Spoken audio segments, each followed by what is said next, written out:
start with. All right. Good morning. Today is 4 November, the year 2008. I'm Dr. Dave Thompson, a volunteer at the Palm Springs Air Museum here in California.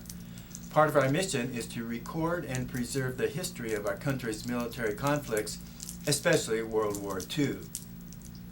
As part of the Veterans History Project of the Library of Congress in Washington, D.C., we conduct interviews of veterans and civilians who have participated in those conflicts.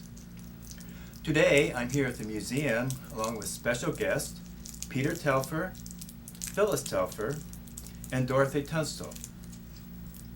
And today we have the honor and the privilege of interviewing Ensign Bill Tunstall. Ensign Tunstall was a plane captain aboard the Hornet with Torpedo 8 during the Battle of Midway during World War II. So we're going to talk to him about that and a lot of other things. Nice to have you here, Bill. Thank you, sir. All right.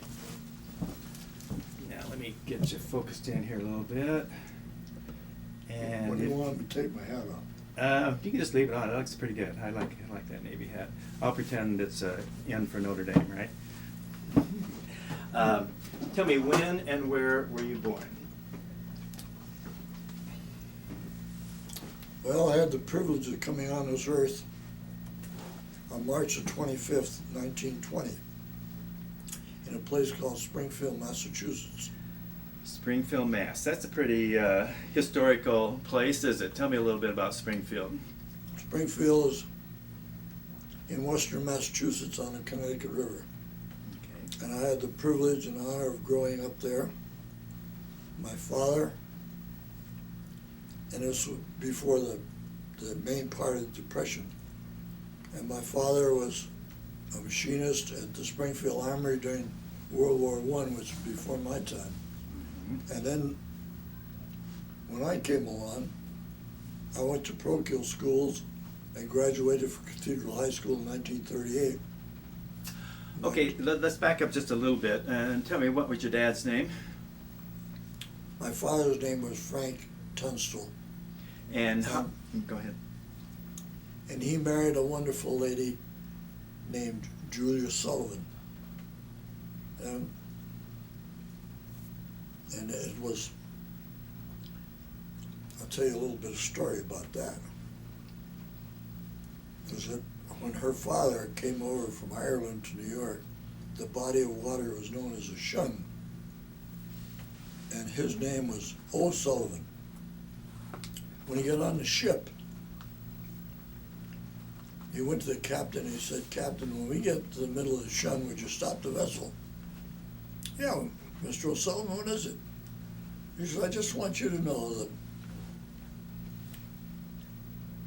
I have a little ceremony I'd like to take care of." And so he got to the middle of the shun, he stopped the vessel, and he called Mr. O'Sullivan up and he said, "We are now approaching the middle of the shun, what is it?" My grandfather went up on the bow of the vessel and he took the O off of O'Sullivan and he threw it into the shun. And ever since on has been known as the ocean. And so he's one of my favorite people. Although I never met the man that I recognize, because that was a long time before I was born. Yeah. And anyway, so I still have that Irish. Now, was your father Irish also, Tunstall? No, he was English. And where did his ancestors come from? Or how did he end up in Springfield? Well, I don't know exactly how. They came into the country. My mother's people lived in Greenfield, and my father lived in Brookfield. But they met in Springfield during World War I. And how long did your dad work at the armory? Oh, maybe during the length of World War I. And I was born in 1920, so that was after the war was over. Right. So what? I had two brothers older than me. One was born in 1914 and one was born in 1917. I was born in 1920, and I had one born after me in 1924, and a sister, Shirley. She was born in 1928.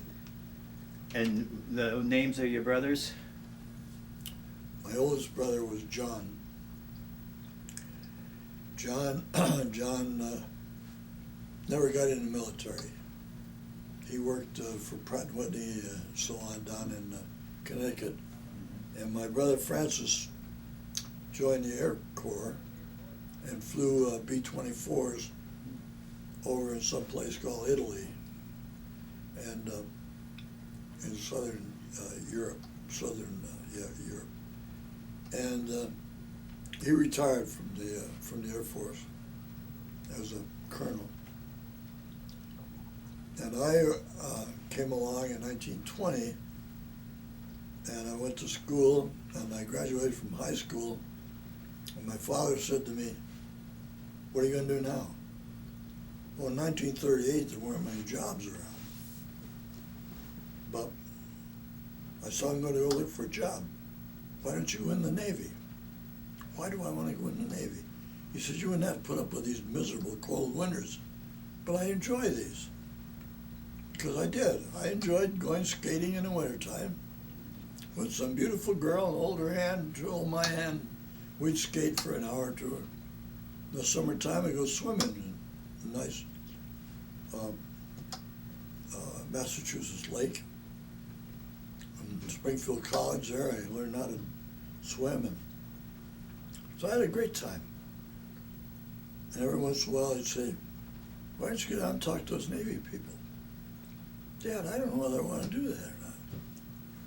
So anyway, when I got out of school, I was on the verge of wondering what I was going to do. And one Sunday morning, the phone rang. "What are you doing this summer?" And I said, "Well, I really don't have anything planned." He said, "Well, how would you like to go down to Cape Cod?" And, "Oh yeah, I might do that. It doesn't pay much, but so I got a job working in a hotel, $10 a week in room and board, and I met some wonderful people down there. And I was there until Labor Day, and then they closed the hotel. I went back to Springfield. Dad says, "What are you going to do now?" "I'm going to go look for a job." Well, then they had a hurricane come in 1938, and it was terrible. So I got some work after that, but I was always on this kind of a job because I didn't have any particular knowledge of anything. But I did live in an area where they made some wonderful airplanes. They were known as GBs. They were made by the Granville brothers. And I got to know many of the pilots when I was a kid. I knew Lowell Bales and Frank Hawks, and I got to know many of the other people, and they were nice people to be around. But when I got down to the facts, I left the hotel. I got back to Springfield, and Dad was after me right away. "Why don't you get out and talk to the Navy?" Well, along came Christmas. I worked at the post office, and I earned a massive fortune of $25. What are you going to do with that? There was a big air show down in Florida. So I hitchhiked down to Florida, and I saw this wonderful air show. I got back on the highway, and I hitchhiked back north, and I got a ride from Melbourne to Philadelphia. One ride, and it was only $25. I still got about $10 left because I had to buy a meal or two for the guys driving the car. I got to Philadelphia, he dropped me off there.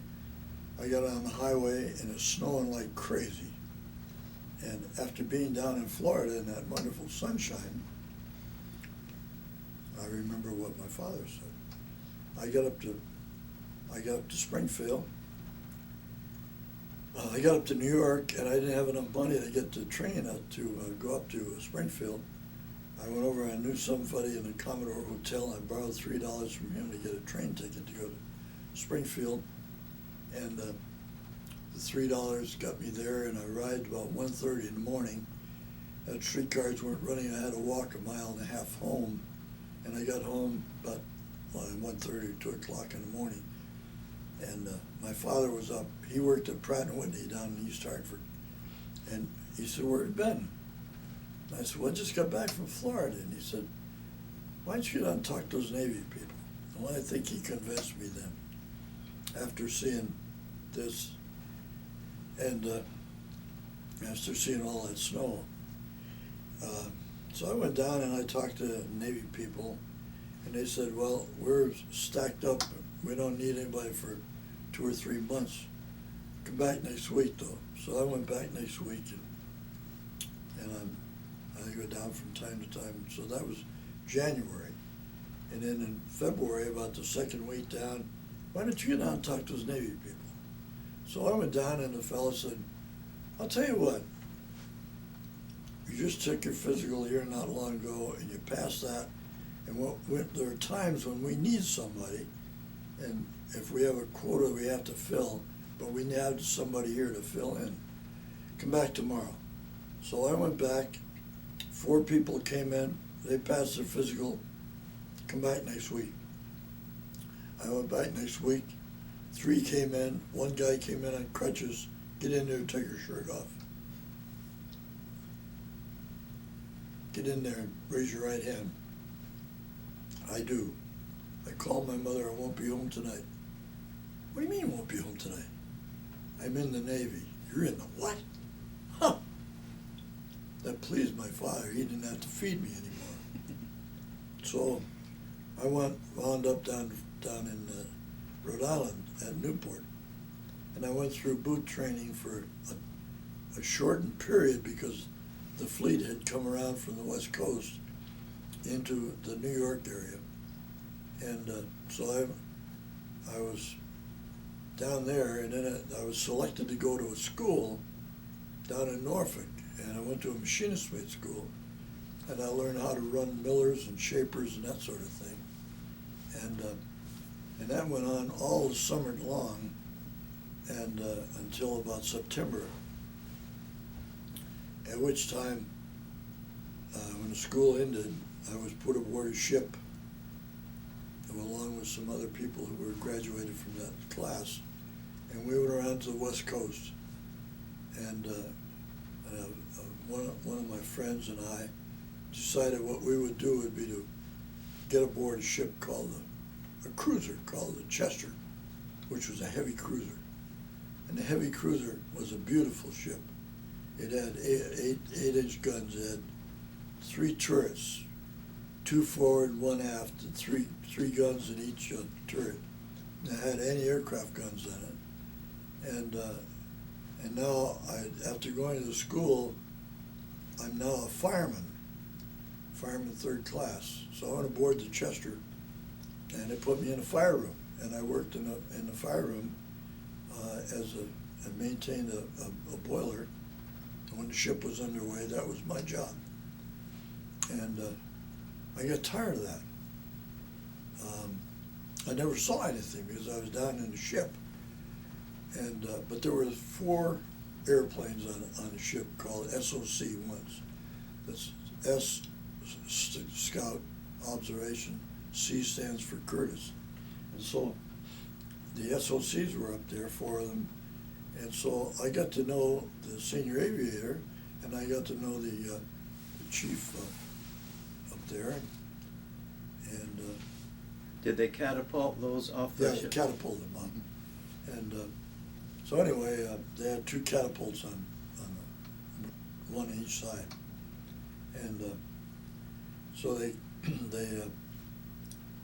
and there were 2 men in each airplane. So anyway, I got into that, and I guess it was I don't know how, I can't tell you just at this brief moment can tell you how long I was in the fire room, but it was months. And I went down one day and I made the acquaintance of the senior aviator. And one day I went in to see the chief engineer, and I said to him, "Commander, I'd like to put in a transfer to go to V Division." And he said, "I want you right where you are." And he says, "So you might just well get out of here because you're going to stay here." Well, I walked out the door, and here came the senior aviator down the passageway. And I said, "I was just in there talking to the commander, and he won't let me go." He said, "He won't." He turned around and walked back in the exec's office, and I heard him in there talking to the exec, and he says, "I was a man out here in the passageway. I want in my air group." And he says, "The chief engineer won't let him go." "Why not?" That's what he told me. He won't let me go. Out came the exec, and he went in to see this guy, and he says, "Why won't you let him go?" He said, "I want him right where he is. I got news for you, Mr. Indian. I'm transferring him to the V Division." So that's how I wound up in aviation. And so I, as a fireman second class, I guess I was in, I worked hard on that. And I learned how to take care of fabric airplanes. I learned how to pull the props through. That plane, was that plane a biplane? A biplane. Right.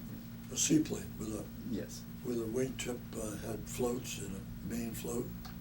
And so I got to know that airplane pretty well. And we did some marvelous things on that ship. And we went down to all over the Pacific area. Not to any place too exciting, but it was, we operated out of Pearl Harbor.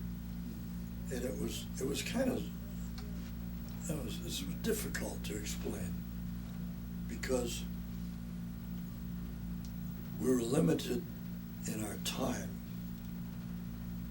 We would go to sea on Monday morning, and we'd go down and cruise around the different islands, and probably come in and anchor around Maui somewhere or down around some other island overnight, and then take off the next day and go somewhere, and go back in Friday night, but never get off the ship.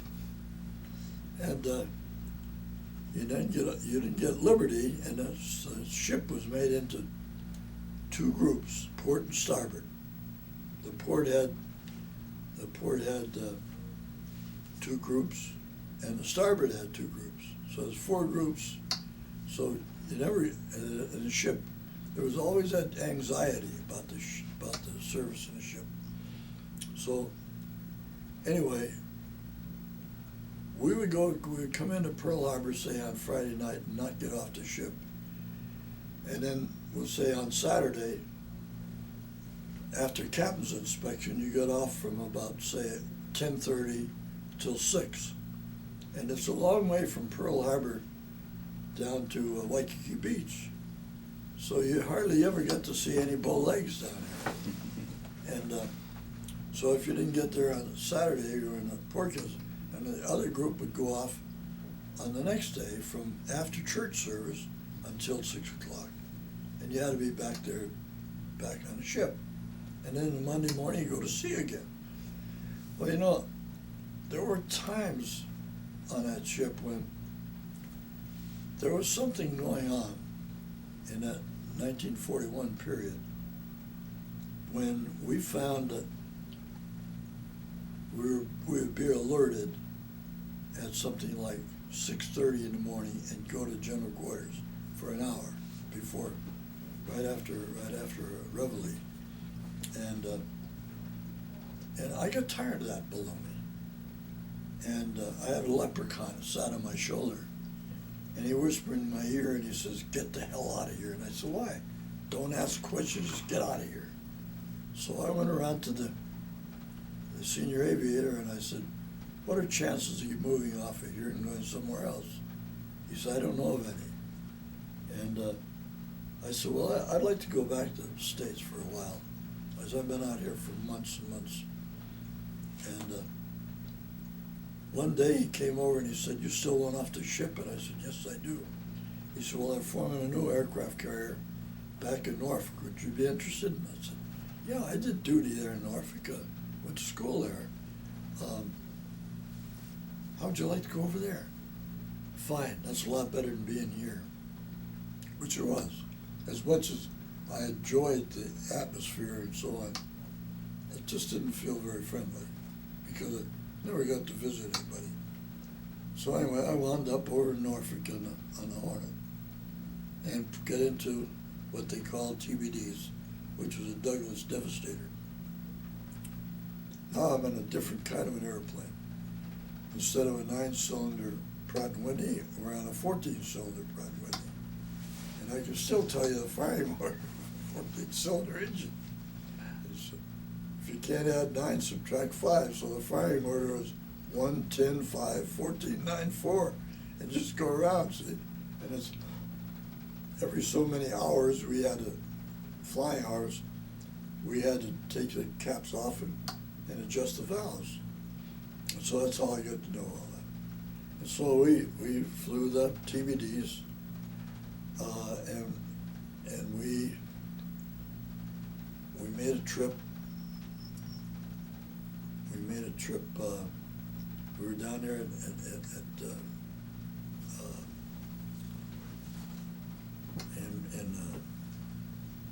Virginia, in Norfolk, Virginia, and then the time came for us to make a move. And so they put us aboard the ship. And before we took off, before we left, we were there in Norfolk. One morning, I think it was a Sunday, I came back to the ship, and the ship was tied up to a dock. And lo and behold, 2 B-25s came out. And we had no idea what they were for. They hoisted them aboard, and we took them out in the bay, and we launched them. And we could never figure out what that was for. But we launched 2 B-25s. In what month and what year was this? That was in 1941. No, 1942. 42. Okay, let's just back up for a second.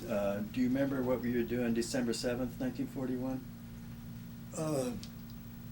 Yeah, but it's pretty vague. I had heard that Pearl Harbor had been bombed. Were you in Norfolk? We were back to Norfolk. You were in Norfolk, yeah. Okay. And they had us come back to the base, yeah, and stand by. But anyway, that was a turning point in my life, was when that happened. We worked awful hard. We were restricted to the base for most of the time. I never told anybody what we did or why we were doing it, and we were never told, if anybody talks to you, tell us about it. They never cautioned us about that sort of thing. And because you never know who you're talking to, whether you're talking to a newspaper guy or Were you on deck when those 2 B-25s took off? Did you see them actually? Yeah. I was on the ship when they took off. And they didn't have a problem getting off? No problem. And we had no idea what they were for. And then the ship went right shortly after that, went down to Panama. And this is one story I like to tell, because not many people have experienced the things that I've experienced. Here I am, 88 years old now, and I've been across the country 87 times, from Atlantic to the Pacific, Pacific to Atlantic. I've driven, I've flown, I've ridden on trains, all sorts of things.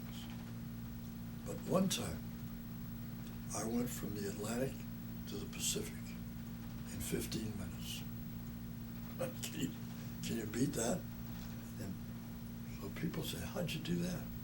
Well, when the Hornet went through the Panama Canal, my airplane, which was then a TBF, and I was a mechanic, and I was told to get in the airplane and take care of the airplane. So they flew off the ship, and we landed on the Atlantic side of the Panama Canal and spent the night there. The next day, when the ship went through the canal, we flew across, and we landed on the other side and spent the night there. And then we flew out to the ship. And so I can say I flew from the Atlantic to the Pacific in 15 minutes. I'm going to zero in on the TBM over there. You said that you flew in a TBF, which is, I'm sure, is quite similar to. Yeah, I was going to bring that up. Yeah. Because I wasn't ready for that yet. Okay. Yeah.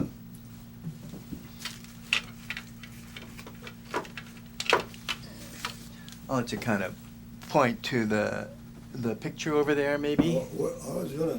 Okay. I was gonna stay right on this. Yeah. And then bring up the Torpedo 8 people. See? Okay. All right. Okay. Well, let's just wait, and then we'll get to the Torpedo 8. Yeah. Okay. All right. When do you want to do that? Well, okay. Now you're. Well, I just got over to the Pacific. You're just on the Pacific now. Yeah. Okay. We'll just continue on from there. Yeah. Okay. You just let me know whenever. So then we came up to San Diego, and then, unbeknownst to us, what the plan was, we went up to Oakland, Oakland, and tied up the dock, and these B-25s came down, hoisted them aboard at, what's the name of that place? Anyway, I hoisted them aboard, and no sooner did they do that, and we took off. Was that Alameda? Alameda, yeah, excuse me, thank you. And we hoisted them aboard and took off. And we had no idea what they had in mind. All we knew is we had these other two over here that were launched. And we got clear of the base, and then they told us what the mission was. That here was a man by the name of Doolittle that was aboard with his crew, and we were going to launch them and bomb Japan. My airplane was a TBD. It was on a hangar deck, and I came down with conjunctivitis, and they wanted to put me in the hospital, and I want to stay on the ship. So they said, well, we can take her aboard. So I stayed on the ship, and I was in a sick bay, and I didn't spend much time with the airplanes up on the flight deck or the hangar deck where my airplane was. But when the announcement came that we had been sighted and we were going to launch the airplanes, I got brave and got dressed and went up on the hangar deck to my airplane. And then I could hear him up on the flight deck getting ready to take off. And so there was a ladder right by where I was, and went up on the flight, up on the catwalk on the flight deck. And I went up and I saw maybe, about 7 or 8 of those planes take off. And I think I saw the one that took off, and he just got to the end of the flight deck, and he dropped down and almost went in the water. And he pulled up, and it was pretty scary there for a minute. But then they had to kind of time it so that the bow is raised when they got down. Yeah, because the waves were high, see, yeah. and they would when the bow went down, they'd start rolling, and then as it came up, they would launch, and then they'd kind of kick them off into the air, and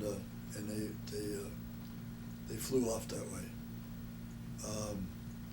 So there was nothing ever done that. When did you first hear that that's what the mission was? Were you Well, out to sea pretty far? They were told us that's what they're going to do, and so we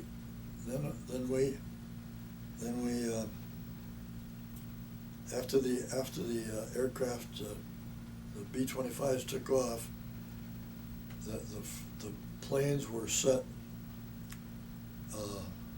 on a hangar deck with the fighters back here to go up the after elevator, and they would be the first ones to take off, and then the scouts, the SBDs, and then the torpedoes on the hangar deck were forward, and so we went back from the number 2 elevator, and they got right to about the number 2 elevator, and the ship went into a violent roll, and I was in the cockpit, and the thing was on crab dollies, and they let the thing.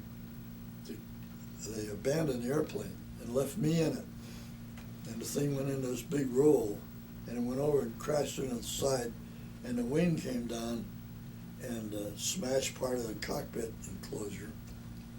And I stood up in the seat and I swore some terrible words and get out here and stop this thing, don't ruin my airplane. So anyway, they put a rope around the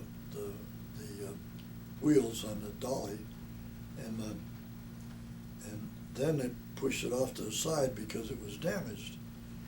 And so then it didn't fly for quite a while, and they had to repair the cockpit enclosure. The plastic was broken. So then now it's February, April. They launched the airplanes. Then we went back to Pearl, and for some reason, we didn't know why, all of a sudden it got us going, and we went out to Midway, toward the Midway area. Now what we had was, the squadron was made up of 2 sections. The TBDs on the Hornet, plus they had developed a new aircraft back at the Grumman factory in Long Island called the TBF, which eventually became the Avenger. And the name came from after Midway, when they lost all of our TBDs, they wanted to avenge the loss of those airplanes. So it got the name Avenger. And so we had about 20 of those things. We didn't know what they were doing. They were back there in Norfolk when we were making the Doodle run. And then they flew cross country, I think about 20 airplanes. They went aboard a ship and they came out to Pearl Harbor. We never saw them because they arrived after we left to go out to Midway. They asked for 6 crews to volunteer to go out to Midway Island in that airplane. And one of them I got to know pretty well. He was a pilot. He now lives over in Virginia Beach, Virginia. His name was Albert K. Ernest. Bert flew the airplane. He was an ensign. His radioman was from my hometown. His name was, right now I'm kind of confused. But anyway, I'll think of it a little bit.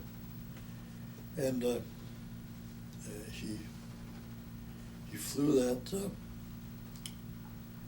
as a radioman. Then the man in the turret was a gunner. There's a turret back there. Yeah. And so, anyway, 5 of those 6 got shot down. Ernest flew this airplane,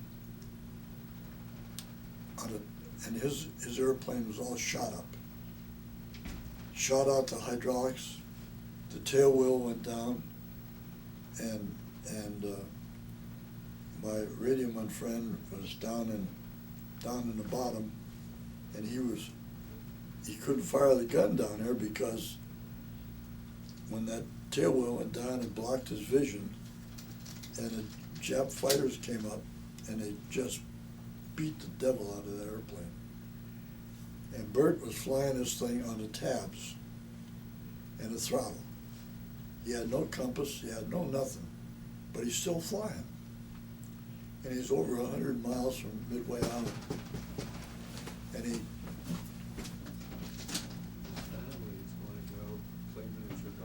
give us just a minute. Anyway, he got back to, he got back, heading back toward Midway after he got rid of the fighters. And he was flying this airplane on the tabs in the throttle in the position of the sun. He flew it for an hour that way. And Harry Ferrier was the radioman down below. The man in the turret was dead. And Harry seemed to, I guess he got up in the middle seat. And Bert flew this airplane. He had been hit with something on his cheek. And Harry got hit in the head and put a hole in his hat, and creased his hair. And it was that close that he almost didn't get killed.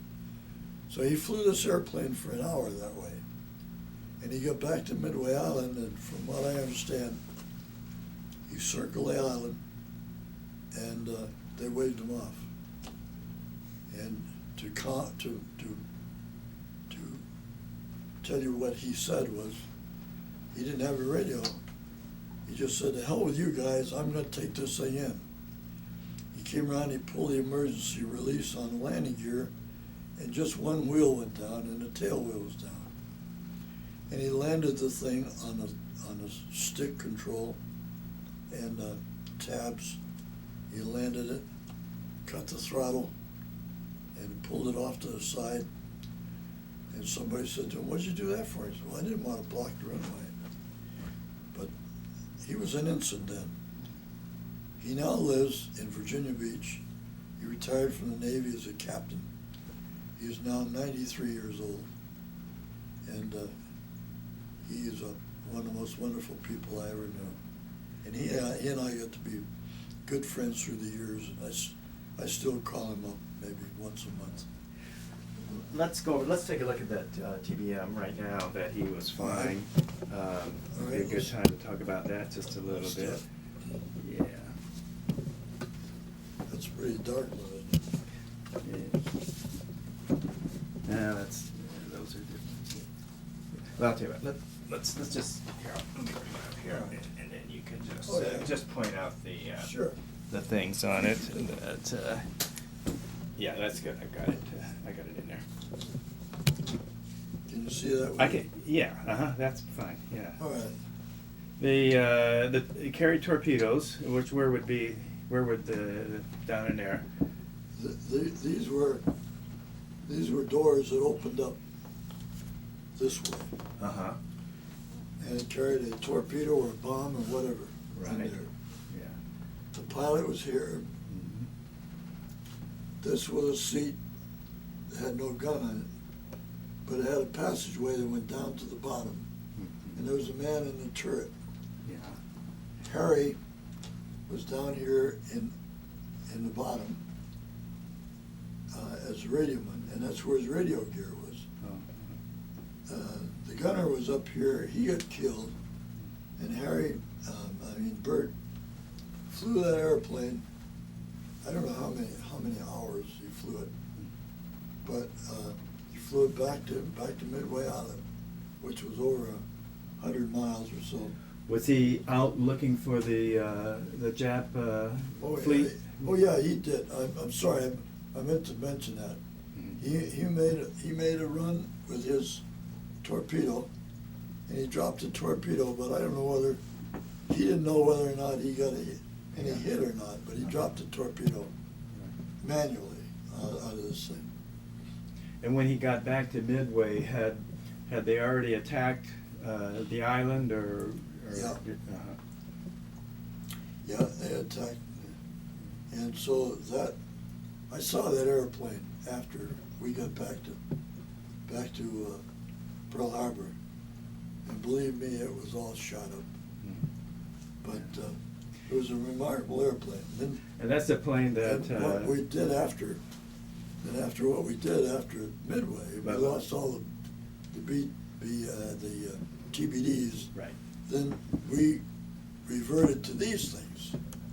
Of those, see, because I think I said there were 20. We had 20 of them, and five or six of them went to Midway. And so the remainders of those went on to Saratoga. And we went out on the Saratoga. So that's when I got to know this You really airplane. know it really well. And I was just going to mention, I believe that the first President Bush was flying the Avenger when he was shot down. Yeah, he was flying One of those. Okay, let's go on back now. You guys, there were three carriers: the Hornet, the Enterprise, and the Yorktown. Yeah. At Midway. Midway. Did you guys go out to? Well, the Yorktown came out a little bit later, didn't it? Because they got shot up down in Coral Sea. Yorktown? Yeah, it was with us. Yeah. Yeah. And we toured a great deal with the Enterprise. But then I've forgotten what the reason was that we get off the Hornet. It may have needed some yard repair, and the only ship ready to go at that time was the Saratoga, which was a sister ship to the Lexington, which had down there some in the Coral Sea hit. Anyway, we went out on that old timer, and it was like the difference of night and day, because the Hornet was a new ship with running water and all that. So when did you get onto the Saratoga? After the Battle of Midway. Well, let's go back to the Battle of Midway, though. All right. Okay. You and the Enterprise and the Yorktown, how close were you carriers together? Could you see the other carriers during the battle? Yeah, we were close to the Saratoga. I mean, the Yorktown. When it got hit. Okay, when it got hit, yeah. Yeah. But prior to it getting hit is when, and maybe this would be a good time to show these guys here. Oh yeah, let me show you those fellas. Yeah. Maybe we can put it right Let here. me take it this way. Yeah, okay, you can do it that way. That's better, yeah.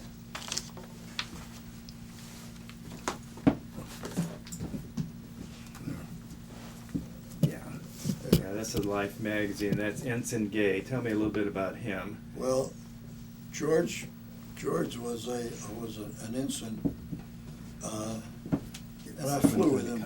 I'll do it's a little bit of a glare. That okay. This is yeah, just like that. It's fine. And I flew with him because I was a bombardier, and I flew with him several times, and we got to be very, very good friends. And so you actually went up in his plane with him? Yeah, before the Battle of Midway. Yeah. But even after that, I got to know him quite well. But anyway, the story about Torpedo 8 was that in this magazine, which was dated August 31, 42. August 31. The battle took place on June the 15th. Now, these were the pilots. And this is a man over here, Abercrombie, who flew the airplane I maintained. And down here is George Gay, and then squadron commander is a fellow up here. And all these pilots got killed, except George Gay. And the radioman. There were 15 radiomen all got killed.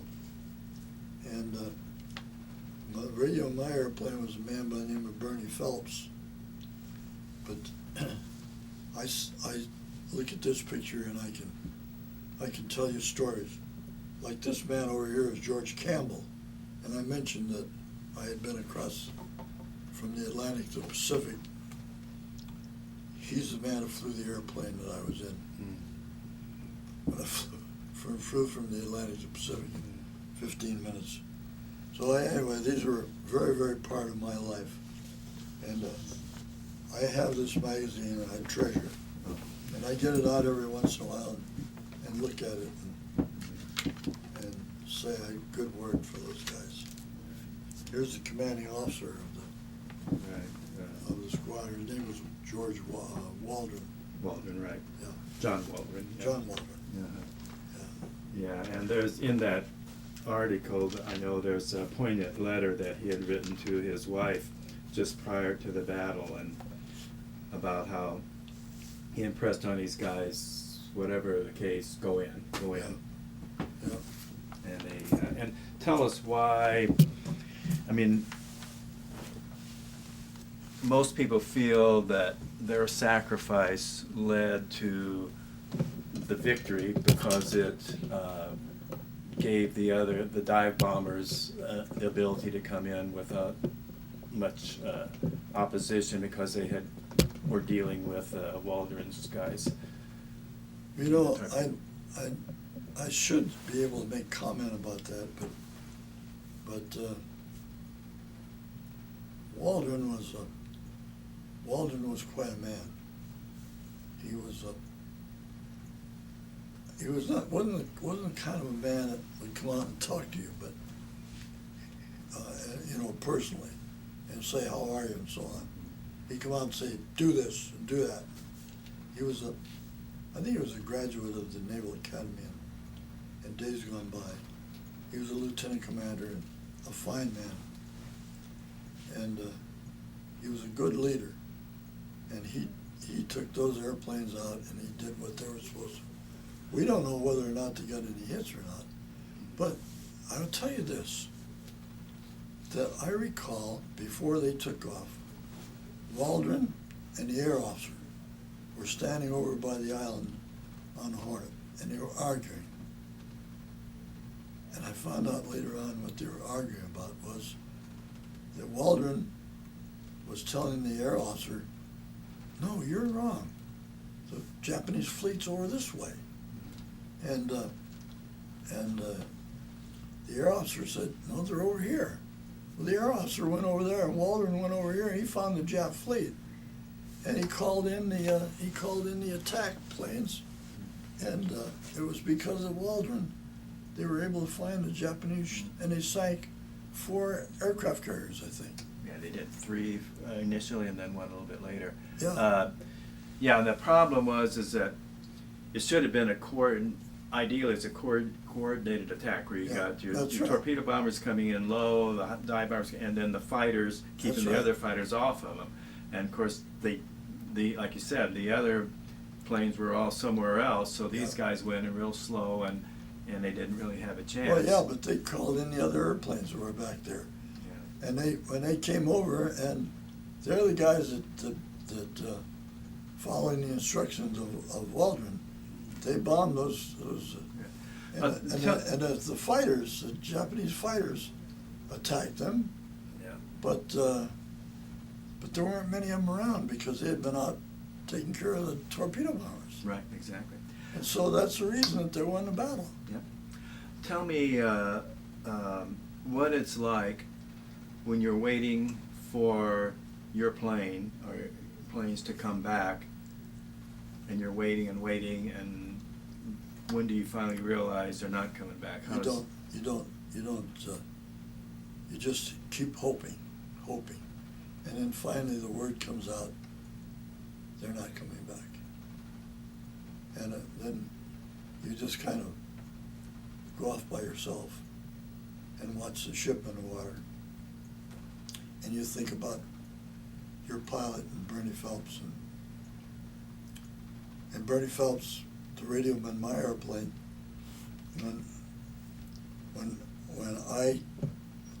when you checked out your pilot, when he came out, you got out of the cockpit, he got in, and he passed you his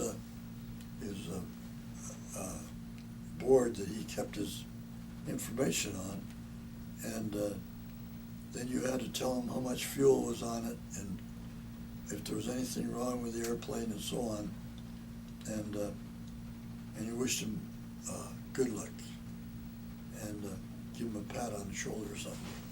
You were never that friendly with the officers, and so when I helped him on with his seatbelt, and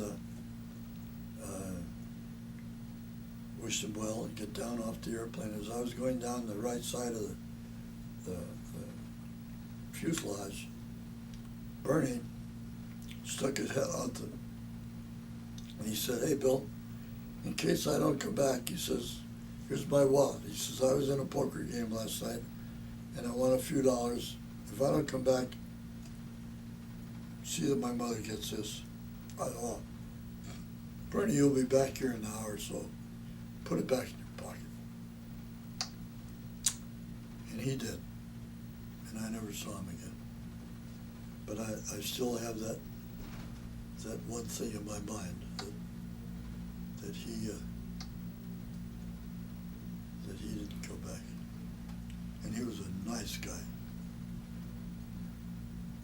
He's from Illinois. Anyway, what else can I do for Well, you? I was just going to say, did you see the Yorktown get hit? And Yeah, the Yorktown, it had been hit when we were by there, but I didn't see it sink, no. I think it sank the next day. A submarine something like got that, it or yeah. something like. So after Midway, where did you guys go?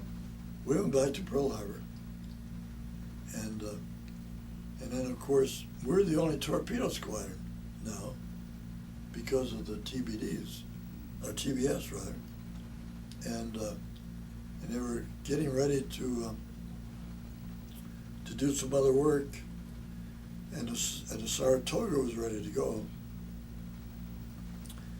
They took us off the Hornet, put us on the Saratoga, and we went down to Guadalcanal area, and we were down there for quite a while, and then Did you take any of the Marine planes down, Marine pilots down there? Or anything? no, we just had our ship's company down there. I don't know how they got down. I think some of them went on the Wasp, I believe. But anyway, we got down to that area. You started to tell me a little bit of the difference between the Sarah and the Hornet. The Hornet being a newer ship, and so was it slower? Was it? What was the main difference between the two? See, the Saratoga was made in the 20s and in the 30s, and the later carriers after, see, the 2 was the Lexington, and the Saratoga was a 3, and the 4 was a Wasp, and the 5 was the and then the 6 that developed a new type, and then the 7 the 8 was the Hornet, and that changed it to a much nicer carrier, and that's what I was on. Was that one?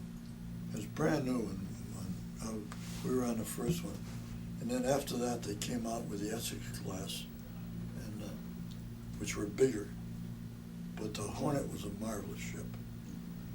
And I'm gonna just a couple other things I want to talk about is when you were on the Hornet, say at Midway, you had your squadron, Torpedo 8. Were there 16? How many planes in Torpedo 8? 15. 15. 15 And with 3 crewmen of 3, kind of the pilot. No. On a torpedo run, just 2. Okay, so when they went out, There was a pilot and a radio man. Okay, so And so the other type, the TBS, that was a 3-man crew. Oh, okay. Because they had a turret and they had a gun down below. Yeah, all right. And a pilot. Okay, and you had a squadron of dive bombers, torpedo bombers, and SBDs, and your And Grumman. fighters were F-4Fs. Yeah, 4Fs. Yeah. And how many? 15 in each of those? I mean, how many planes did you have on I the think ship? the fighters were something like 18. I see. And the others were probably 15, 18, something like that. Okay. And I think, I don't know how many torpedoes there were, maybe 15, something like that. Okay, so you're down around Guadalcanal with the Saratoga. Did you see any action down there? Anything happen? Not very much. except that we were torpedoed, and the ship didn't sink. But our planes had been operating on supporting the troops over on the island, and so when we got torpedoed, we were taken down to an island called Espiritu Santos in the New Hebrides, and they took us crew members off, and they took the airplanes, and we were stationed at an airfield there on Espiritu. And then many of the planes went up to Solomon Islands, and we stayed below. I never got up to Solomon Islands. Were you torpedoed during the day or at night? During the day. Do you remember what you were doing, or was it just? Yeah, I think of it every once in a while, but I was busy doing something else, and it was just that big vibration. Was it from a submarine, the torpedo? Yeah, yeah. Just boom. Yeah, just boom. And the fact that it didn't sink, it hit, I think, in a port quarter, and the ship was able to maintain a going ability, and we wound up down in Espiritu, and then our planes were not needed, and the Saratoga had to come back for repairs, but our planes went up to the island, and they didn't. All they needed was people to maintain the airplanes, and that wasn't our job. They had special mechanics that did that sort of thing. So they went up to the island and took care of them. So I never got up the island. I saw it several times, but I never got there. And I'm just as well satisfied. So I got my job there. I made the acquaintance of a Marine, and he used to fly a Marine airplanes from Ifadi up to Espiritu, and then go up to the canal, and they would. But he would be there, and so I made his acquaintance, and I would go over and help him. And he and I got to be quite good friends, and we stayed friends until long after the war. And in fact, he was also from Massachusetts. That kind of cemented us.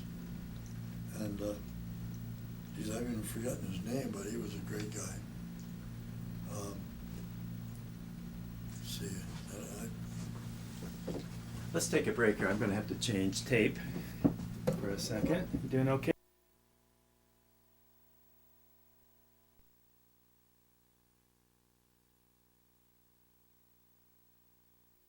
So anyway, I went down to East Hartford.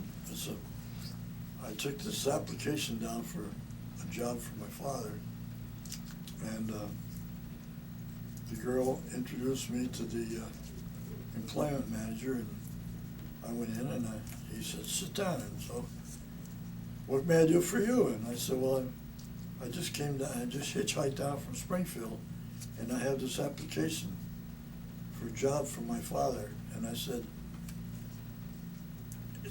It's terrible. I said, he can do whatever is necessary. He's a truck driver. He takes care of machinery and knows all that sort of thing. But he's looking for a steady employment, and I think he might be an asset to your company. And he looked at it, and he looked at me, and he said, "You tell your father to come to work Monday." So he went to work at Pratt & Whitney. Now, Pratt & Whitney was a company that manufactured aircraft engines, and they were eventually got into jets and that sort of thing. But I worked on Pratt and Whitney engines, and they were part of my life when I was in younger days.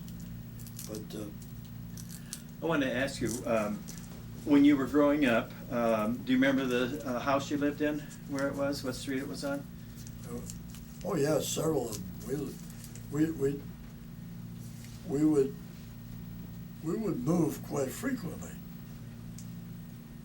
Matter of fact, it's surprising you should ask me, but what's the first thing you remember in life?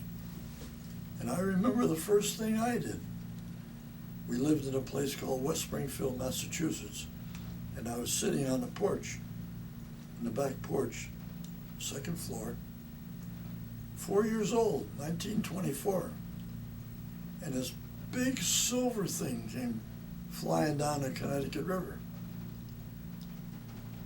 And I can still, in my mind, still see that big silver thing. It was a dirigible called the Shenandoah.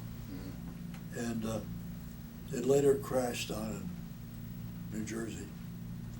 So that was one of the first things I remember. And then I went to school at age 5. Where'd you go to grade school? Went to grade school in Immaculate Conception in West Springfield, and then the family moved over to Springfield, and I went to a Holy Family School, and we lived on Wilbraham Road, and we lived there for several years, but it was always rental property, and you'd always look out the window to see if the owner was coming around to look for the rents. And we moved several times. We moved from there to a place called Montfort Street, and from there to Johnson Street, and from there to Belmont Avenue. And I went, finally, my father talked me into going in the Navy. And I went in the Navy, and I came into Springfield one time, and I didn't know where they lived. And I called my mother on the phone. I said, what's your address? And so she told me, and I had to get a cab from the railroad station up there. They finally bought a house because he had a permanent job then. So he got up to the street, a nice big house, and so let's see, was the war on then? I guess the war was on then. So, Do you remember any of the nuns you had in school? oh, sure. Any favorite ones, or any of them that stick out in your mind? It's funny you should ask.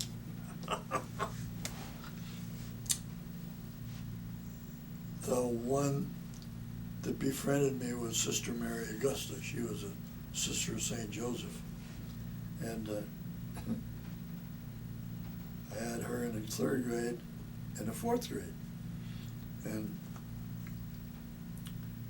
I would go up, in the summertime, I'd go up to where they spent the summers. I'd go up every couple of weeks and spend an hour or two with them. They were delightful people. And but the one outstanding one was the principal of the school, and it happened like this. We're in a Latin class. I'm a senior in high school, and we're talking about Caesar's Gallic Wars. I made a spitball. I'm in the second seat, and the man's head is arm's length away, and I took a ruler and a spitball, and I aimed it, and I fired it. And just as I fired it, he moved his head, and it went by him, and the nun was in front of him, and went across her desk and hit her. And she looked down, and you know what the umpire said when the tying run was coming in to tie up the last inning of the World Series ball game. Out. She looked at me and she said, out. And I went out and I stood in the hall and I trembled. And by that time I was a senior 17 years old, I guess, maybe 18. I stood out there for about 5 minutes wondering what's she gonna do, what's she gonna do. And I couldn't go anywhere. Finally, she came out to me and she said, William, you go down and tell Sister Frances Sales what you did. So I went down and I stood outside of her office, and the office was long and narrow, and her desk was down at the other end. And I stood there for a few minutes, and she finally looked up and she said, William, come in here. What's the matter? I said, well, Sister X down there sent me over to see you. Well, tell me how it happened. So I told her about the fire and the thing, and she said, well, can you sit down here at the desk? And I said, yes. She said, can you put your elbow up on the desk? I said, yes. She's sitting over here, and she said, can you make a fist? And I said, yes. And you know, we know that the speed of light travels at the rate of 186,000 miles a second. She opened the top drawer, took out a ruler, and she hit me across the back of my head. Something I never forgot. And I'm still laughing about it. And she looked at me in with a straight face and she says, you're excused. And I never did that again. Got her point across. Yeah. So anyway, I never encouraged my children to never make a spitball and fire it. Did you play any sports in school? I was too skinny. I only weighed about 135 pounds.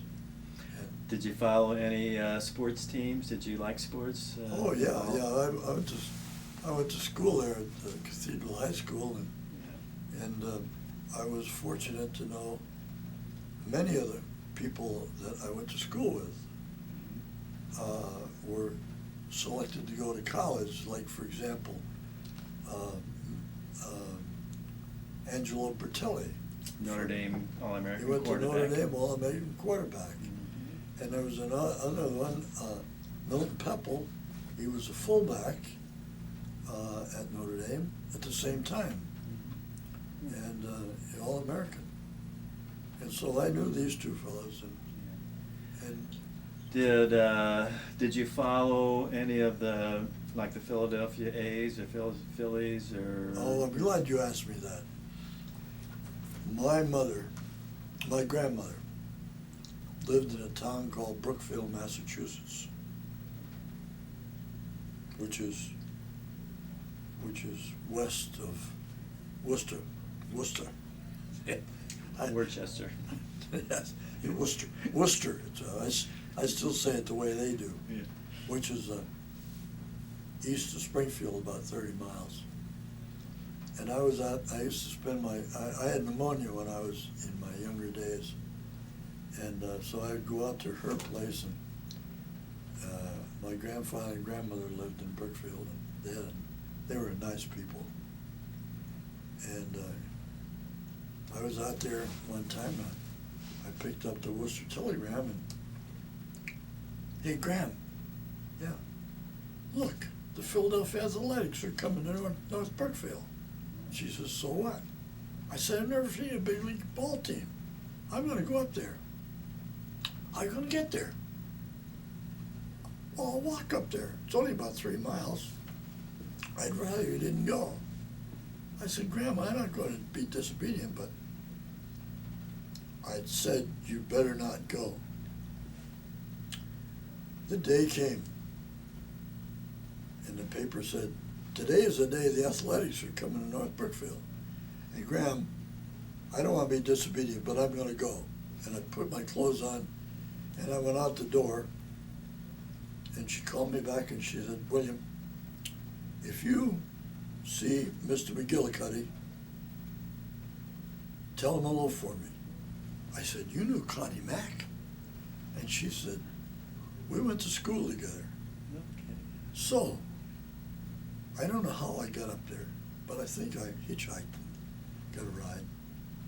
And I got up there, and I was sitting on a curb, and a parade came down the street, and it came around the corner, and a car stopped right in front of me. And there, hardly 15, 20 feet away, sat Connie Mack. So I went out to him and I said, Mr. Mack, my grandmother wanted to be remembered to you. And he said, and what's her name? I said, well, her name is Catherine Tunstall, but she was Catherine Leahy. Oh, he says, you mean Kate? He said, we went to school together. And he turned to the guy next to him, he says, hey, George, shake hands with Bill Tunstall. Bill, shake hands with George M. Cohan. And so he said, are you going to the game? I said, I'd like to, but I don't have a ticket. He said, you tell the man at the gate to let you in. And so anyway, I got out to the ballpark, and I told the man what he said. He said, I can't let you in. I said, well, tell Mr. Get a hold of Mr. Mack and tell him I'm out here. And he came out, and he says, come on in, kid. So I sat on the bench between Connie Mack and George M. Cohan and the Philadelphia Athletics. And I watched the ball game, and I got to know several of the ball players, at that time. And I probably, in my mind, I could probably remember the names of some of them. Yeah. If I were to go back, I think Jimmy Fox played. That was in 1934. I think Jimmy Fox was one of their better players. Jimmy Fox, I think. Well, I don't think he was there. I think he was with Boston then. No.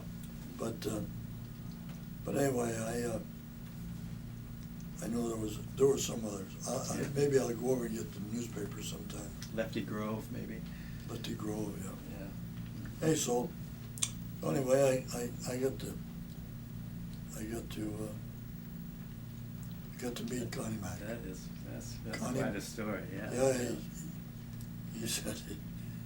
So I was over there. I was over there in Brookfield not too long ago. Maybe what I should do is send you. I took a picture of a tablet that's sitting alongside the road that says, "This is where Connie Mack was born." And Cornelius McGillicuddy. Mm-hmm. And so if I run across that, I get Yeah, your I see address. that. I'll send That you, would be good, yeah. send you a That'd be picture good. of this thing. Yeah. And Yeah. I had no trouble meeting any of those people. Are any of your brothers and sisters still alive? No.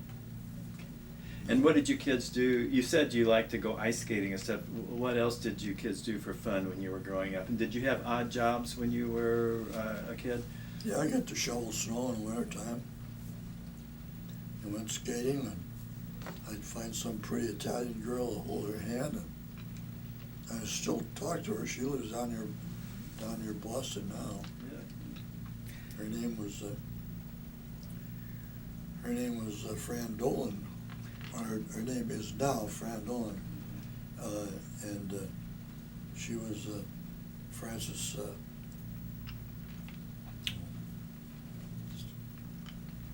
Forgot. I'm getting old. Was she your girlfriend in high school? One of them. But Did you have anybody special when you went into the Navy or when you were overseas?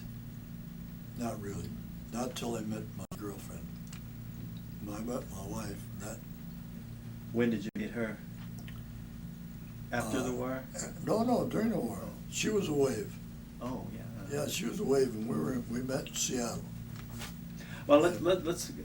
Was this before you went out to, or after you got back? After I got back. Okay. Well, let's. But Okay. now see here's what happened there. Was it?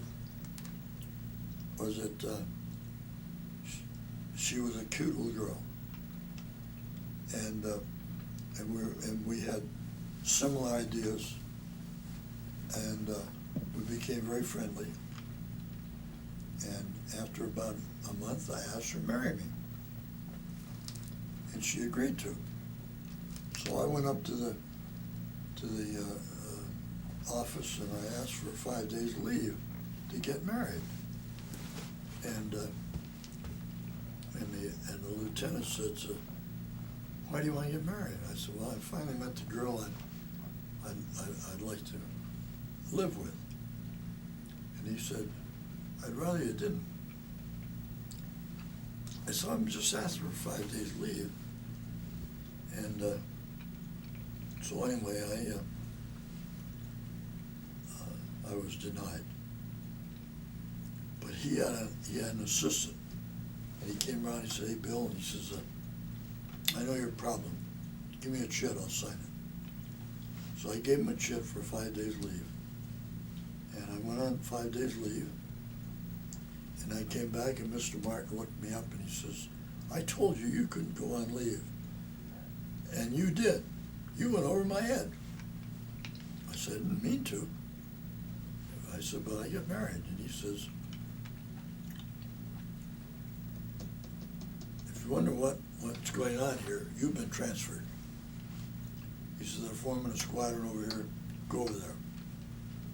So I went into a squadron that was dedicated to an escort carrier called a Kitkin Bay.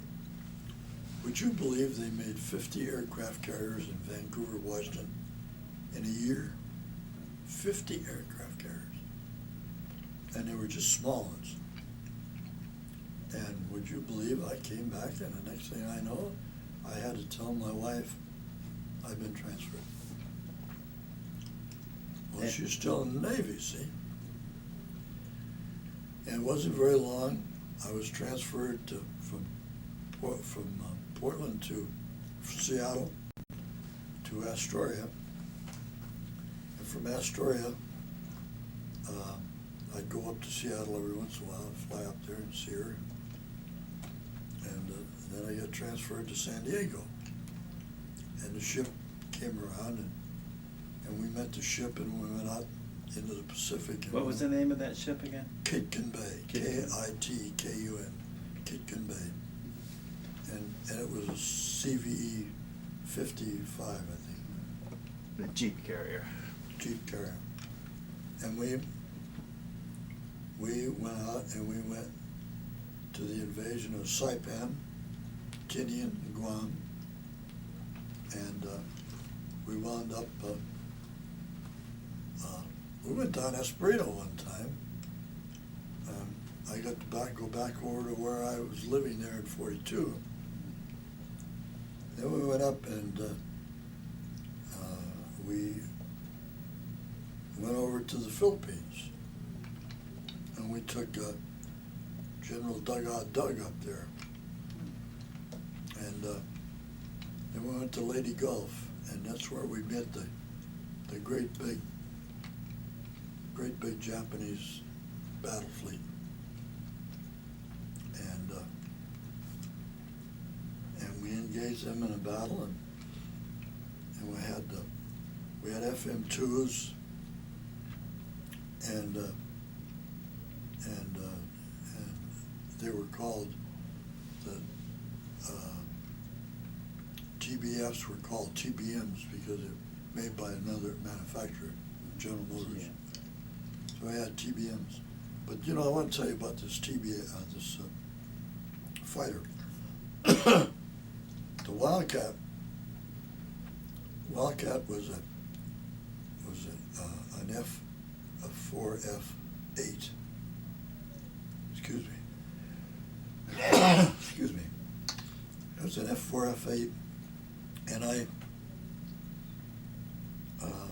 was back at the Grumman factory in Long Island, and I was walking across the lead runway there, and this airplane was coming at me, and he took off, and as he took off, he did a slow roll, and he went over my head on a takeoff. My God. So I went back, and I was talking to somebody. I said, "There."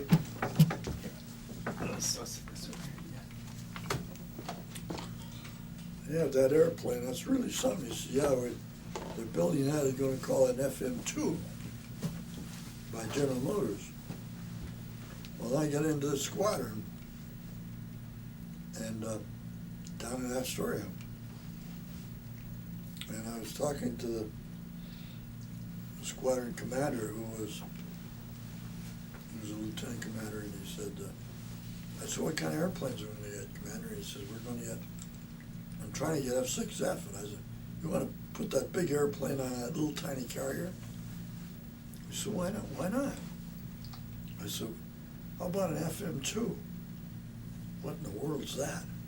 I said, well, it's an adaptation of a Bobcat, an F4, F8.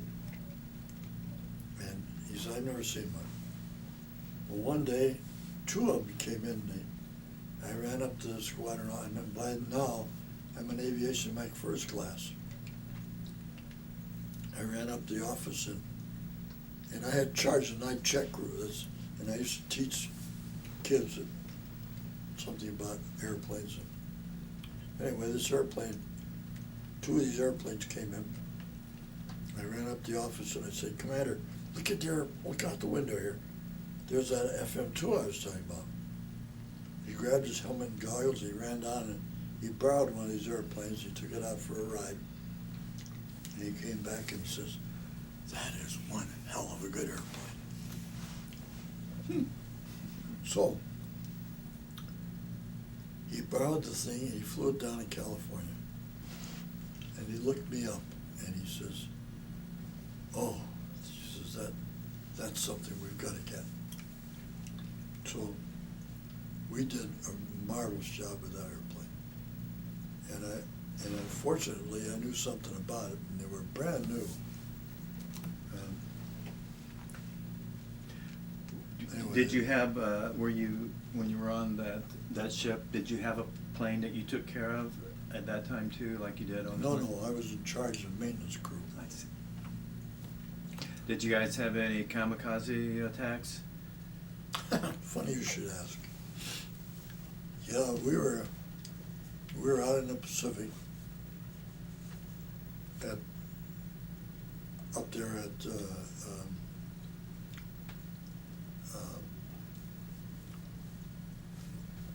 what's it? Okinawa? No. Second? No, up there at, I've forgotten the name of that place. I should remember it. It was up there in the Philippines. Mm. And I'll remember it. But anyway, we were out there and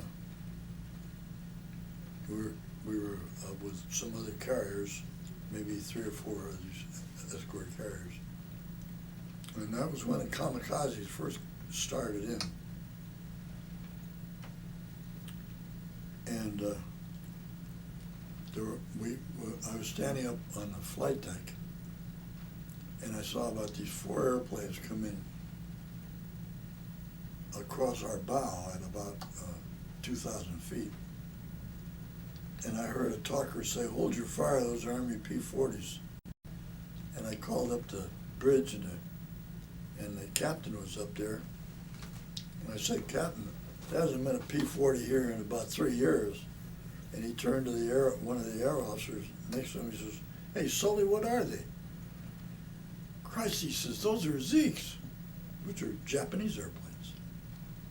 And the last one in his formation peeled off and came down, came around our bow, and he dove on us. And he came over our ship, and he just clipped the side of the catwalk. And I jumped off the flight deck, and he hit over there on the other side. And I ran back over, and he had killed a friend of mine over there. And I heard somebody say, here comes another one. And the guy came down, he spun in, and he crashed in front of us. And I ran up on the bow of the flight deck, toward the bow, just as somebody kicked his head off the ship. And that's the way it was in those days. You never knew what those crazy kamikazes do. So here we had 2 of them within about 5 minutes. And then, fortunately, we came back to Pearl Harbor, and one night, I wouldn't sleep below the waterline on that ship. Bill Cox and I slept in the squadron office up under the flight deck. And one night the skipper came up, who, by the way, had made commander now. His name was Fowler, Richard L. Fowler. And he said, I want to talk to you two guys. He said, I have a message for you. We're going back to the States. And he said, I want to compliment you on what you've done for the squadron. And he said, I'm recommending you for a commission. And I said, meaning what, sir? And he says, I'm going to recommend you to be an ensign. And I said, I don't know about that. I said, I want to get this damn war over, and sooner the better. And the way I figure I'd do it, I feel like a new ensign doesn't relate too well with young enlisted people. So I'd rather be a warrant officer. And he says, just think about it. He says, but a warrant officer, you're not a commissioned officer. So you can't get into commissioned officer's mess. And I said, well, all right, sir, if that's your wish, I'll take the recommendation. So we got back and I went to shore duty at Opelika, Florida.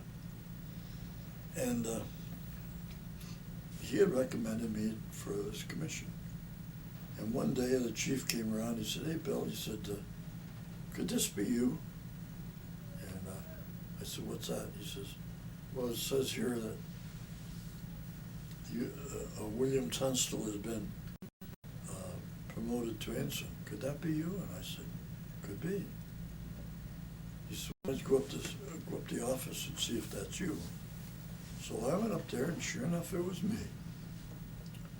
And so then the word got around, and I walked back down to and here are all the guys out there saluting. I got promoted. And of course, then the next thing I know, they gave me a set of orders and said, my wife got out of the Navy, and she was with me down in Florida. And my brother was flying B-25s up in Nashville. So I got these orders that said I was going to go to training as a gasoline officer on a new carrier coming out of Newport, out of Norfolk, Virginia, to go to school up there. And I said, I said to Di, I'm going to go up to see Fran, see if we can get an airplane. So we drove up I got my orders, and I drove up from Miami to Nashville. And by this time, the tears are running down my cheek. And I said, Fran, can you get an airplane? He says, what for? I said, well, here are my orders. I want to go over to Washington and see if I can get them changed. And I said, when do you want to leave? I said, ASAP. And he says, very well, I'll try to go in the morning. So I had my enlisted record with me, because when I got transferred, they gave it to me. And so I was responsible for it. So I flew over to Washington. We put the airplane down at an Army airfield. And the next morning, 6 o'clock in the morning, I'm up and shaved and put my cap on. I went over to the Navy building, and I was told what office to go into. Was it Arlington? Yeah. As I went over there and was told who to see, I walked into this office, and there's a lieutenant commander here, 2 commanders and 2 captains, and a couple of yeomen over here. And I said, good morning, sir, and I got my orders.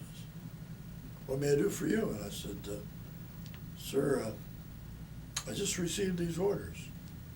And I passed them over to him. He says, well, what do you want me to do with them? I said, I'd like to have you change them. Why do you want to change them? I said, well, look at my enlisted record and you can see where I've been and what I've been doing during this wartime.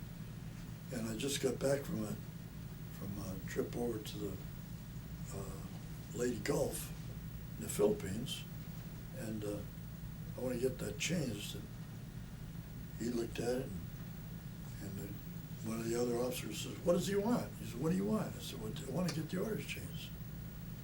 And so they chit-chatted, and he says, are you married? I said, yes, sir. Where's your wife? She's down in Miami, or over, yeah, she's in Miami. I said, what are chances? He says, you go ahead and, let's see, how did I get there? I think I drove up to Nashville, so she was over in Nashville. She's in Nashville. He said, how'd you like to go to Millington? I said, where's that? He says, it's in Tennessee, or near Nashville, and near Memphis. I said, that sounds good to me. All right, he says, you take these, and we'll have, you go out and see so-and-so, and she'll have her orders cut for you in a few minutes, and you report over at Millington. So I did. And I went, and everybody wondered, how the hell did you do that? You know, because I had been in Torpedo 8, and I had been in all these different things, and it was in my record. And so I figured that they let me go. And so they changed my orders. And instead of going back to sea again, they sent me over to teach at school over there. And so I went over to Officers Engineering School. And I spent the rest of the war there until I got out. And then I left Memphis and went over to Portland, where she was from. And so I lived there, and we lived in a little shack. By the way, we had a daughter by that time, Sally, and we lived in Vancouver, Washington, and then we got to. I went to work at the phone company in May of 45, I guess. And so I retired from the phone company after 25 years. And after 25 years, I figured that that's enough. But I've been very fortunate. I have my Sally, who's now 65 years old, something like that. Jerry, he's a retired guy, and he's a former navigator in the Air Force. He flew in C-130s. And my daughter, Julie, she's a graduate of a college back in Portland somewhere, and she's married to a fellow and lives over near Buffalo, New York. And so now, all I have to do now is just take care of my wife and come around and talk to nice fellows like you. Yeah, well, I'm glad you did. But I'm going to talk a little bit more. Now, your wife, what was her maiden name, her name? Her maiden name was Dorothy May Nash, N-A-S-H. And she was born in Portland. Portland, okay. And what did her father do? Oh, he was, the regular type of depression guy looking for a job. Mm-hmm. And principally he was a musician. He played a banjo and that sort of thing. Entertainer. And did she have any brothers and sisters? She had a sister. She has a sister, one sister. And her sister is still alive? Yeah. What's her name? Phyllis. Phyllis. Oh, that's right. Phyllis here is here in town. Yeah. Does she live? Is she Phyllis visiting here, or does? Yeah, she's visiting. You're visiting here too. And that's why we're here. Mm-hmm. So now, why did your wife Dorothy go into the Navy? The war was on, Okay. and she felt like she wanted to do something for her country, and that's what she could do. She went in as a wave, and I guess she had some college time, but I don't think she ever asked to be an officer. She probably would have made a good officer. Yeah. She's been a good wife, that's for sure.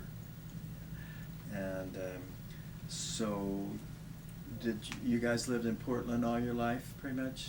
Married life? Since then. Since then. Oh, we lived in Vancouver, and then, Yeah. but I worked in Portland Okay. until we got to the point of where we could afford to buy a house. And what street was that on, the house you bought? Oh, it was on Northeast 35th Avenue. And she went to Grant High School in Portland. And is that where your kids grew up, in that house? They grew up in that house. Okay. And they all went to Alameda School and went to Grant High School. Mm-hmm. And now they live, Jerry lives in Tualatin, Oregon. And Sally, let's see, she lives, why do I think? She lives over in, on the west side of Portland. Mm-hmm. And Julie lives over near Buffalo. Yeah, right. And how many grandchildren do you have? God, I don't know. I think we have 5 or 6 great-grandchildren. Great-grandchildren. Yeah, they're all boys. Yeah. You know, it's a funny thing, you should ask me that, and I should know that right on the top of my head, but they're all wonderful people. Wonderful people. Sure. Now, so you worked at the phone company for 25 years. What did you do there? Do there? Or? At the phone company. What was your job at the phone company? Oh, I did a number of different jobs. I was a splicer's helper. Then I was a splicer, where you twisted cables and. Twisted cables out in the field, or? Out in the field, yeah, in the manholes and up in the air, and in buildings, and then I went to.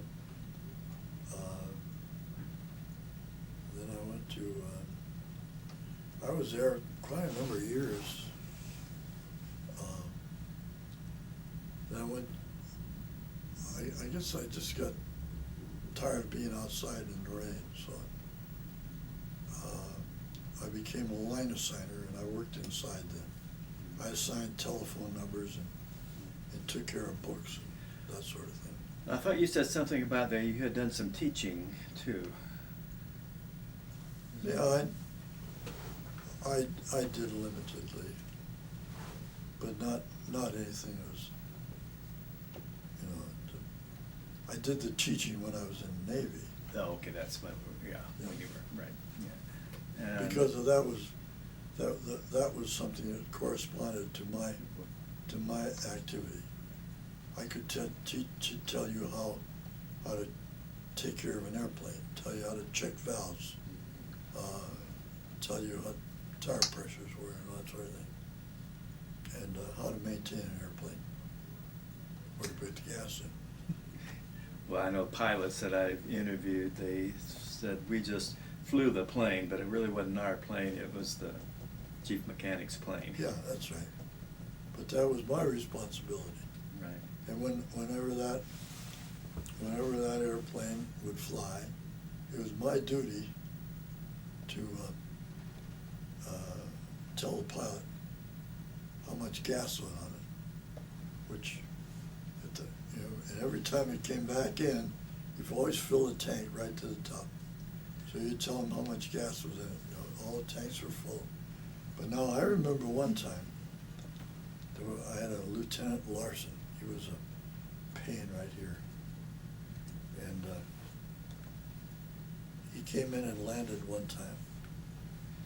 Before that plane took off, the leading chief in the squadron and I were talking about him when he grew up. He was from Greenfield, Massachusetts, where my mother was from.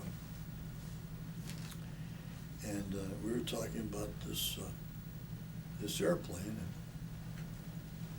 and I was topping off the tanks. And so the airplane came back in, and Mr. Larson said to me, "Tunstall, I'm gonna get with you. Look at this tank here. It's almost empty. Look at this tank, almost empty.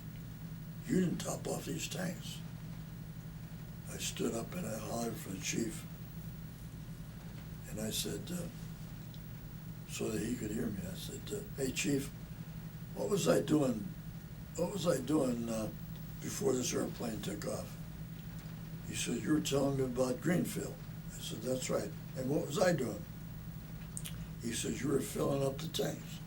Did you hear that, Mr. Larson? I was filling up the tanks. If you knew how to use this thing here, this knob, maybe you get a few more miles out of this thing. He and I never got along. He was an executive squatter. He and I never got along.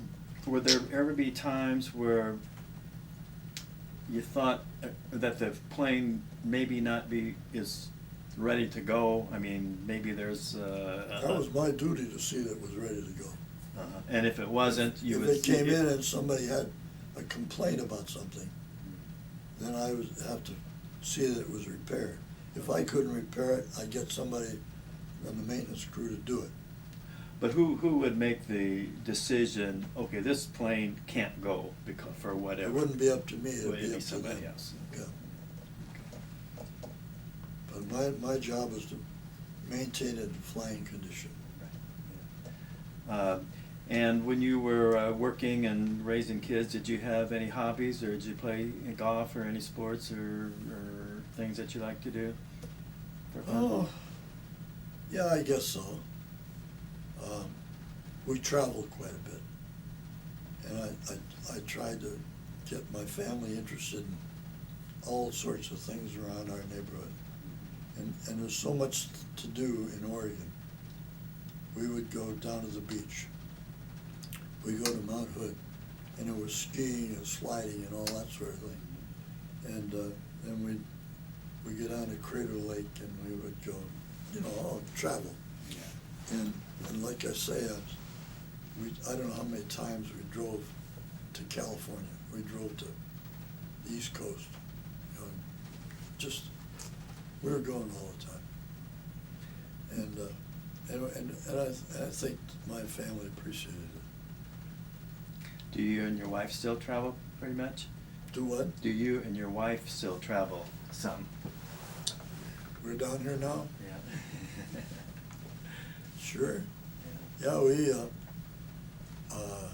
we go out to Hawaii whenever we can. And we've been on cruises. We've been out on ships and oh yeah. And then her sister lives down here in California, and we come down and visit her from time to time. When you came back, I know you saw some pretty tough stuff and lost some good friends. Did you have any problems with having nightmares or things like that, like some guys do when they come back? No, now that you ask me, I don't think I did. If I did, I've forgotten them. I know that after Midway and I lost the squadron, and all those guys were gone, I felt pretty bad about that. But then we came on with another group with TBFs, and I got to know people all over. And then I look in that magazine, I can see and almost hear the voices of some of those guys in there. Oh yeah. Yeah, it's something I never forgot, that they're part of my past. If you had any advice to a young person that may be going into harm's way like you did, what would it be? Well, be careful. Be careful, because don't get into any trouble. Like me, I never got into any trouble, because my father gave me the same caution. And he would say to me, I know there are temptations that you can take, and you may see something, you may want to steal it. Just think a second time before you do. And you know, I've had guns. I would shoot anybody. No, I never had any of that problem. If I had a gun, I'd get rid of it. And I had access to a lot of guns. Yeah. I guess when you were a kid, when you were going to, did you go to Mass quite often? Did your parents sure. take you to church and stuff? Do you still go? Are you still I'm go not to church? that involved in religion anymore. I think maybe I don't know why I broke away from it. My wife, for example, was Protestant, and we were married outside the church, and so I kind of lost my relationship with the church. My parents never said anything about it. I've been happy with her, and I never tried to influence her to, and she doesn't influence me to go to her church either. But she goes to church regularly. I don't know what else I can say about that, because it's something that down deep in my heart I was so informed, you know, because of my connection with parochial schools, and I don't know just what there was that kind of turned me against some of those thoughts. I don't know. I could see those priests that I knew, and I often wondered about how in the world could they be so dedicated to their religion, and what did they do?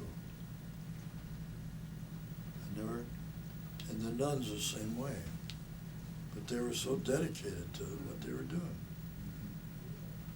Yeah. Well, I can't tell you anymore. Okay, well, I think we're probably about ready to wrap this up. Any parting thoughts you'd like to share?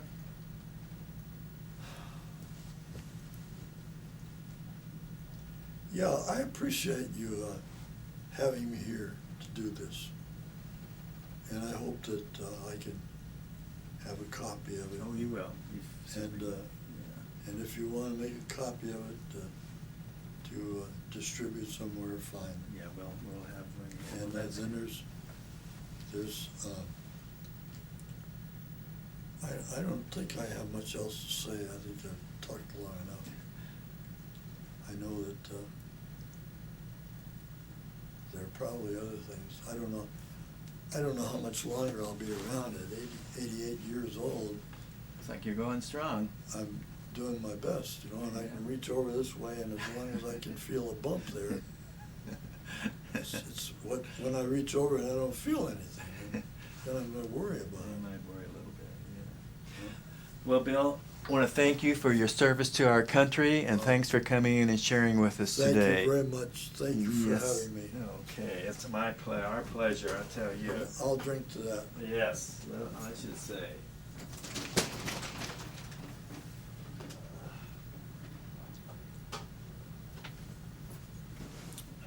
Is that still going? I'm just shutting it down right now.